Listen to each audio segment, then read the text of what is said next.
Over the last 20 years, drip irrigation has become a much more popular method for corn growers worldwide. Using drip irrigation for corn is beneficial in many ways. Higher efficiency of water and fertilizer use. Better uniformity in water distribution, especially on plot edges. Lower pressure needed reduces energy cost. No wind influence. The system can be used at all hours of the day. No water waste on plot edges. Reduction of weed growth between crop lines.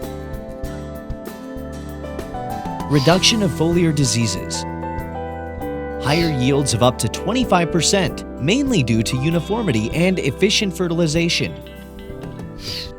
For good germination and seed establishment, it's best to sow just after the last winter rains. This will ensure good humid soil for the seeds to develop in and allows late installation of the drip laterals.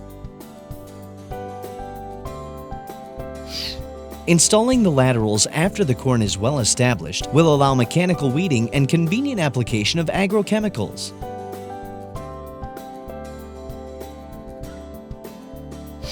There are many ways to design a drip irrigated cornfield, according to variety, climate conditions, and the machinery used. The design is usually based on one drip lateral for 2 lines of crop.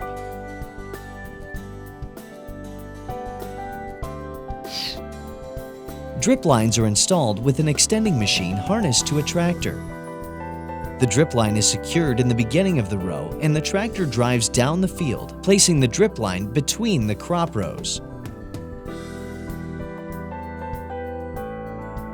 When operated by 2 workers, a single tractor can install up to 30 hectares per day. Using light-walled drip lines and drip tapes will require adequate machinery.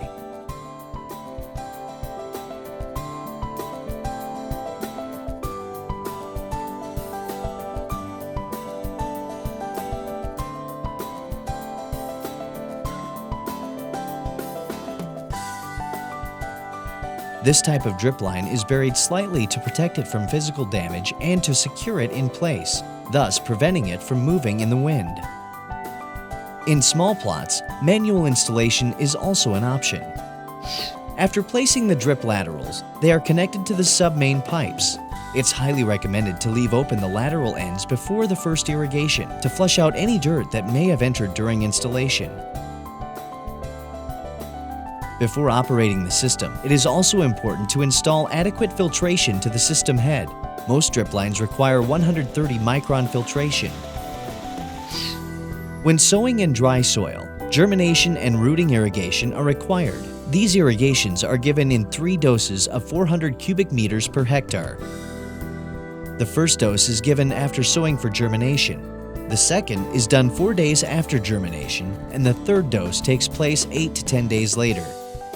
Regular irrigation starts approximately 25 days from emergence.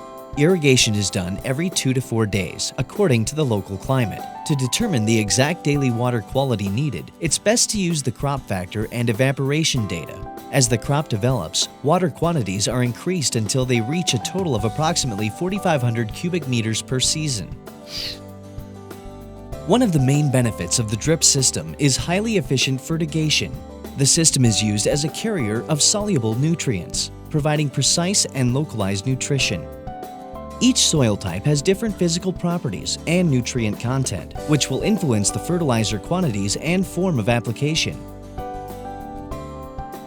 For high yields, there is a minimum quantity of nutrients that must be applied. Since soluble fertilizers are costly compared to granular solid fertilizers, many growers prefer to apply most of the phosphorus and potassium as base dressing during soil preparation. This reduces the cost of those nutrients that do not have a tendency to leach. Nitrogen is more susceptible to leaching and volatilization, so it is commonly applied in smaller quantities as base dressing and distributed via the system throughout the season. During the irrigation season, regular maintenance must be performed. 2 things are essential: flushing the laterals at least once a month and applying acid and chlorine at least once every season to clean the system of organic and mineral contaminants.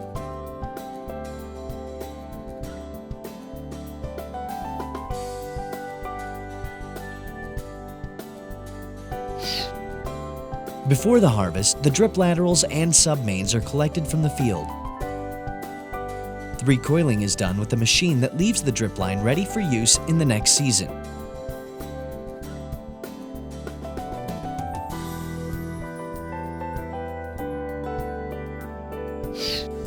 At last, it's harvest time.